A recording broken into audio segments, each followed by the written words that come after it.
दोस्तों, दुनिया भर में 5 से 19 साल के बच्चों में करीब 20.7% बच्चे या तो ओवरवेट हैं या ओबीज हैं, यानी कि हर 5 में से एक बच्चा ओवरवेट है या ओबीज है। 2010 में ये नंबर था 14.6%, यानी कि मात्र 15 साल में ये नंबर लगभग 2/3 बढ़ चुका है। 2025 में दुनिया भर में ऐसे बच्चों का नंबर था 41 करोड़ 90 लाख और 2040 तक ये नंबर 50 करोड़ 70 लाख तक पहुंचने का एस्टिमेट है, यानी कि उस वक्त हर 4 में से एक बच्चा या तो ओवरवेट होगा या ओबीज होगा। पूरी दुनिया ने एक टारगेट रखा था कि 2025 तक बच्चों के मोटापे बढ़ने से रोका जाएगा और वो टारगेट पूरी तरह फेल हो चुका है। अब नया ईयर जो सेट किया गया है, जो तारीख सेट की गई है, वो है 2030 और ज़्यादातर देश इस पैरामीटर पर भी लगभग पीछे ही चल रहे हैं। अगर आप कंट्री बाय कंट्री डेटा देखेंगे तो दुनिया के 200 मिलियन से ज़्यादा स्कूल गोइंग बच्चे जिनका BMI ज़्यादा है वो एक्चुअली सिर्फ 10 ही देशों में कॉन्सेंट्रेटेड हैं और उस लिस्ट में पहला नंबर आता है चाइना का, जहां 6 करोड़ 20 लाख बच्चे या तो ओवरवेट हैं या ओबीज हैं। और दूसरे नंबर पर आता है हमारा देश यानी कि भारत, जहां 4 करोड़ 10 लाख बच्चे ओवरवेट या ओबीज हैं। अब इंडिया के डेटा को उम्र के हिसाब से तोड़कर देखते हैं, क्योंकि यहां हमको बहुत सारे फैक्ट्स सामने आएंगे। तो 5 से 9 साल के बच्चे हैं वो करीब 1 करोड़ 50 लाख हैं और उनके अंदर ओबेसिटी है, और जो 10 से 19 साल के बच्चे हैं उनमें करीब 2 करोड़ 60 लाख बच्चे ओबीज हैं। और इनमें से करीब 1 करोड़ 40 लाख बच्चे एक्चुअली मेडिकली ओबीज कैटेगरी में आते हैं, यानी कि ये सिर्फ ओवरवेट नहीं है, एक्चुअली इनका वजन मेडिकली भी अनफिट है। और हमारा देश वो देश है जहां हम जानते हैं कि मेल न्यूट्रिशन के भी शिकार हैं लोग, यानी कि एक ही देश में एक ही समय पर दो बिल्कुल उल्टी समस्याएं हैं। एक तरफ बच्चे मोटापे का शिकार हो रहे हैं और दूसरी तरफ मेल न्यूट्रिशन भी साथ साथ ही चल रहा है। अब इन नंबर्स को एक पल के लिए आप रोककर दूसरी चीज पर ध्यान दीजिए, क्योंकि वहां असली कहानी शुरू होती है। एक नेशनल सर्वे में स्टडी किए गए 68,261 बच्चों का डेटा लिया गया और उसमें जो उम्र था वो था 5 से 19 साल के बच्चे। इसका नतीजा एक्चुअली 2 हिस्सों में बांटा गया। पहला हिस्सा इंडिया स्पेसिफिक पैरामीटर्स में जनरल ओबेसिटी यानी कि पूरे शरीर का मोटापा मात्र 2.9% बच्चों में निकला। और उस स्टडी ने साफ लिखा कि इंडियन बच्चे कॉकेशियन बच्चों से, दूसरे एशियन बच्चों से और इनफैक्ट WHO के रेफरेंस नंबर से भी पतले हैं। लेकिन दूसरी बात जो थी वो बहुत चौंकाने वाली थी। इसी स्टडी में पाया गया कि सेंट्रल ओबेसिटी यानी कि पेट के आसपास का मोटापा लगभग 6.1% बच्चों के अंदर पाया गया, यानी कि पेट का मोटापा पूरे शरीर के मोटापे से लगभग 2 गुना ज्यादा निकला। एक दूसरी स्टडी की गई जिसमें नॉर्थ इंडिया के बच्चों पर, उसमें पाया गया कि जिन बच्चों के पेट में मोटापा था उनमें से 39.3% BMI के हिसाब से एक्चुअली ओबीज नहीं थे, यानी हर 3 में से एक से ज्यादा बच्चे का वेइंग मशीन पर नंबर बिल्कुल नॉर्मल आ रहा था, लेकिन उसका पेट तब भी निकला हुआ था। और पंजाब में ये नंबर था 10 से 16 साल के बच्चों में। एक 1408 बच्चों पर की गई स्टडी में ये पता किया गया कि BMI से मोटापे का नंबर 12.2% आया है, लेकिन उनके जो पेट का मोटापा है वो देखने पर पता लगा कि एक्चुअली 32.4% बच्चे जो हैं इस पेट वाले मोटापे से ग्रसित हैं। तो सबसे बड़ा सवाल ये है, और ये सवाल एक्चुअली पूछना बहुत इंपॉर्टेंट भी है इस मोमेंट पे हिस्ट्री में, कि बच्चे पतले भी हैं और भारी भी हैं, ये दोनों चीज एक साथ कैसे हो सकती है? वो दिखते दुबले हैं लेकिन उनका पेट निकला हुआ है, आखिर ऐसा कैसे हो सकता है? और ये पीढ़ी अपने माँ बाप से इतनी अलग कैसे हो गई? क्या चीज बदल रही है? और एक बात मैं आपको पहले ही साफ करना चाहता हूं कि इस वीडियो में हम बिल्कुल भी ये नहीं चाहते हैं कि कोई बच्चा कैसा दिखता है इस पर हम कमेंट करें, या किसकी शक्ल कैसी है या उसका वेट कैसा है। उस बात पर बात करना एक्चुअली इस वीडियो का मकसद है ही नहीं। ये वीडियो सिर्फ एक चीज के बारे में है कि उस बच्चे के अंदर की सेहत जो आपको दिखाई नहीं दे रही है वो किस तरह से इंपैक्ट हो रही है इस तरह की ओबेसिटी से। और जैसा आप देखेंगे सबसे बड़ा खतरा उन्हीं बच्चों पर है जो दिखने में बिल्कुल ठीक दिखते हैं लेकिन उनके अंदर एक चीज उन्हें खा रही है। तो चलिए पहले ये समझते हैं कि पतला लेकिन पेट निकला हुआ यानी कि थिन और फैट का मतलब क्या है। हमारे शरीर में 2 तरह की फैट्स होती है। पहली फैट है सबक्यूटेनियस फैट, ये स्किन के ठीक नीचे होती है, जैसे हाथ पैर और जांघों में, थाइज में होती है। ये वो चर्बी है जो आपको नजर आती है। अगर इंसान यहां से मोटा होगा तो वो आपको क्लियरली विजिबल दिख जाएगी, और ये जो फैट है वो रिलेटिवली कम खतरनाक होती है। दूसरी फैट होती है विसरल फैट, ये एक्चुअली आपके पेट के अंदर आपके ऑर्गन्स के आसपास जमा हो रही होती है, जैसे लिवर के पास, पैनक्रियास के पास और आपके इंटेस्टाइन्स के पास, और ये एक्चुअली आपको बाहर से नजर नहीं आती है। अब ध्यान से सुनिएगा, विसरल फैट एक निष्क्रिय चीज नहीं है। आपने लगता है कि ये फैट इनएक्टिव है, इसका कोई रोल नहीं है, वो एक्चुअली एक एक्टिव ऑर्गन की तरह काम करती है। वो लगातार ऐसे केमिकल्स छोड़ती है जो शरीर के अंदर इन्फ्लेमेशन को बढ़ाते हैं या सूजन को बढ़ाते हैं, और इंसुलिन के काम में वो रुकावट भी डालते हैं। और साउथ एशियन जो बॉडीज हैं या शरीर है, बॉडी टाइप है, इसकी एक खास बनावट है। हमारे शरीर में उतने ही वेट पर एक्चुअली विसरल फैट का जो रेशियो है वो ज्यादा आता है और मसल्स का रेशियो कम आता है, यानी कि आपका वेट बाकी किसी पॉपुलेशन के जैसा भी दिखेगा, लेकिन आपका विसरल फैट ज्यादा होगा और आपके अंदर मसल कम होगा, इसका प्रोपोर्शन आपकी बॉडी में कम होगा। इसको रिसर्च में कहते हैं थिन फैट फिनोटाइप।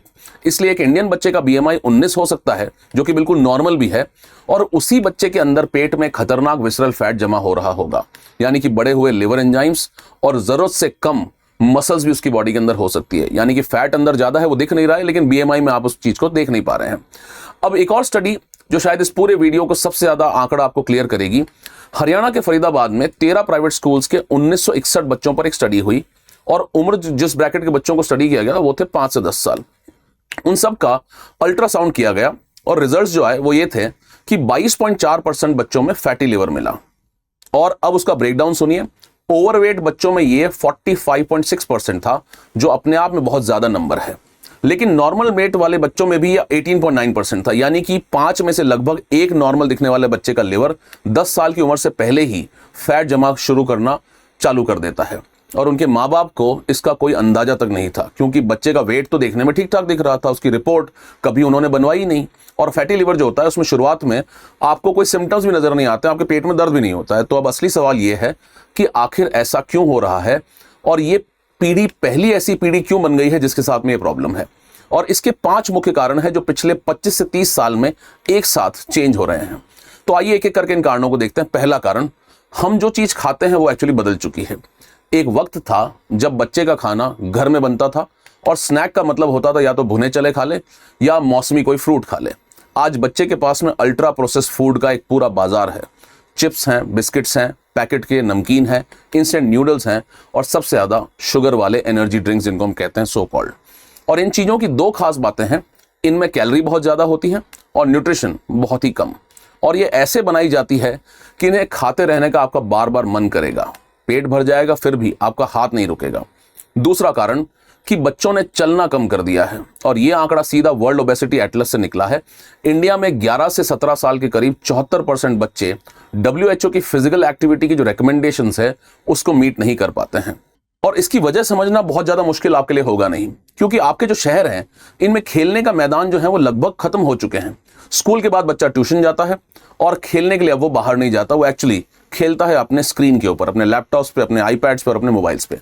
जैसे हमने मायोपिया वाले वीडियो में भी देखा था कि बचपन 4 दीवारी के अंदर सिमट कर रह गया है बच्चों का, और उसका असर सिर्फ आंखों पर नहीं पड़ा, और इसका असर आपके शरीर पर पड़ रहा है बच्चों के। तीसरा कारण आप सुनिए कि स्कूल के अंदर वो क्या खाना खाते हैं।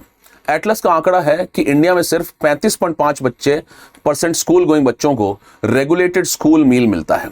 बाकी बच्चे अपना खाना खुद या कैंटीन से या स्कूल के बाहर खड़ी ठेलों से वो खरीदते हैं, जहां सबसे सस्ता और सबसे आकर्षित करने वाली चीजें उन्हें मिलती है। चौथा कारण यह है कि शुरुआत के 1000 दिन, इस एटलस के मुताबिक इंडिया में 32.6% बच्चों को सब ऑप्टिमल ब्रेस्ट फीडिंग मिलती है, और रिसर्च बताता है कि शुरुआती पोषण बच्चे के मेटाबॉलिज्म को लंबे समय के लिए सेट कर देता है। 5वां कारण है मां की खुद की सेहत, और यहां वो बात आती है जो इस पूरे मुद्दे को एक पीढ़ी से दूसरी पीढ़ी तक जोड़ती है। एटलस के मुताबिक इंडिया में 15 से 50 साल की 13.4% औरतों का बीएमआई ज्यादा है, और 4.2% को टाइप 2 डायबिटीज है, और ये दोनों चीजें बच्चे के लिए खतरा और बढ़ा देती है। यानी कि ये एक जो जंजीर गर्भ में ही शुरू हो जाती है और बच्चे को वो ट्रैप कर देती है आगे फ्यूचर के लिए। और अब मैं आपको एक ऐसी बात बताऊंगा जो पहली नजर में आपको उल्टी लगेगी। याद करिए, इंडिया में आज भी स्टंटिंग यानी कि उम्र के हिसाब से छोटी लंबाई करीब 35% बच्चों में है, यानी कि कुपोषण अभी तक हमारे बच्चों से गया नहीं है। तो एक ही देश में कुपोषण यानी कि मेल न्यूट्रिशन और मोटापा दोनों एक साथ चल रहे हैं, और ये आखिर कैसे चल रहे हैं इस बात को जानना बहुत जरूरी है। इसका जवाब है, ये 2 अलग अलग समस्याएं नहीं है, ये एक्चुअली एक ही समस्या है और उसके 2 चेहरे हैं, यानी कि these are 2 sides of the same coin. क्योंकि दोनों की जड़ एक ही है। वो पहला है कि कम न्यूट्रिशन लेकिन कैलोरीज से भरा खाना, यानी कि कैलोरीज तो आप दबा कर खा रहे हैं बच्चे आपके, लेकिन उनको न्यूट्रिशियस फूड नहीं मिल रहा है। एक बच्चा जिसे सिर्फ चावल और चीनी मिले, वो 2 चीजें एक साथ हो सकती है उसके साथ में, कि वो कैलोरी से भरा होगा और प्रोटीन, विटामिन्स, आयरन, वो सब कुछ उस खाने में कम होगा। उसका पेट तो भर जाएगा लेकिन उसका शरीर कभी भी डेवलप नहीं होगा। और इसलिए एक ही घर में, एक ही प्लेट में एक बच्चा कमजोर भी हो सकता है और उसका पेट भी निकला हुआ हो सकता है। अब इन सब का अंजाम आखिर क्या होगा, बच्चे के लिए क्या कंसिक्वेंसेस होंगे। और यहां वर्ल्ड एटलस ने साफ अनुमान दिए हैं कि 2040 तक इंडिया में बीएमआई से जुड़ी हाइपरटेंशन के मामले 29 लाख से बढ़कर 42.1 लाख तक होने के एस्टिमेट्स हैं। हाइपर ग्लाइसीमिया यानी कि बढ़ी हुई शुगर करीब 19.1 लाख बच्चों में आ सकती है और फैटी लिवर करीब 1 करोड़ 15 लाख बच्चों में। और दुनिया भर में अभी भी 5 करोड़ 70 लाख से ज्यादा बच्चों में लंबी बीमारियों से शुरुआती संकेत दिख चुके हैं। अब इस बात को मतलब समझिए कि टाइप 2 डायबिटीज को कभी एडल्ट ऑनसेट डायबिटीज कहा जाता था क्योंकि वो बड़ों को होती थी। आज वो नाम इस्तेमाल ही होना बंद हो गया है क्योंकि अब वो बच्चों में भी मिलने लगी है। इसका इकोनॉमी के ऊपर क्या असर पड़ता है? तो एटलस के मुताबिक 2019 में इंडिया को मोटापे और ओवरवेट की वजह से करीब $28.9 बिलियन का नुकसान हुआ, यानी कि हमारी जीडीपी का लगभग 1.02%। और अगर कुछ नहीं किया गया तो 2030 तक ये फिगर बढ़कर 1.5% हो जाएगा। तो सवाल यह है कि क्या इसका कोई सोल्यूशन है? क्या हम इसे चेंज कर सकते हैं? और यहां 2 स्तर पर काम होना बहुत जरूरी है। पहला, पॉलिसी लेवल पर वर्ल्ड ओबेसिटी फेडरेशन ने खुद कुछ चीजें साफ कर दी हैं कि शुगरी ड्रिंक्स जो है उन पर टैक्स होना चाहिए, बच्चों को टारगेट होने वाली एडवर्टाइजिंग पर रोक होना चाहिए, खासकर डिजिटल प्लेटफॉर्म्स पर। स्कूल के खाने के स्टैंडर्ड्स बेहतर करने चाहिए, ब्रेस्ट फीडिंग को बढ़ावा देना चाहिए और इन सबको प्राइमरी हेल्थ सिस्टम से डायरेक्ट जोड़ देना चाहिए। इंडिया में इसकी शुरुआत अभी तक हुई भी नहीं है। एफएसएसआई जो हमारा फूड रेगुलेटरी बॉडी है वो front of the packing label के प्रयास करता है। ईट राइट इंडिया और फिट इंडिया मूवमेंट ये सब कुछ शुरुआत करता है। और स्कूल में वो पुराना जंक फूड बैन वाला जो नियम है, जो स्कूल के 50 मीटर के दायरे में ऐसा खाना बिक्री को रोकता है, ये सब भी है। लेकिन सबसे जरूरी बदलाव दूसरे स्तर पर आना जरूरी है और वो है हमारी सोच में। और ये 3 चीजें हर माँ बाप को पता होनी जरूरी है। पहला, वेइंग मशीन आपको पूरा सच नहीं बता रही है। जैसा हमने देखा 39% ज्यादा बच्चे जिनका पेट निकला हुआ था उनका एक्चुअली बीएमआई बिल्कुल नॉर्मल था, यानी कि आप उनको वेइंग मशीन पर चढ़ाएंगे तो बिल्कुल नॉर्मल लिखेंगे। इसलिए उनकी कमर का नाप यानी कि वेस्ट सर्कमफ्रेंस भी उतना ही जरूरी चीज है, एक पैरामीटर है, मेजर है जो आपको लेना चाहिए। एक आसान नियम यह है कि बच्चे की कमर उसकी लंबाई से आधे से कम होनी चाहिए।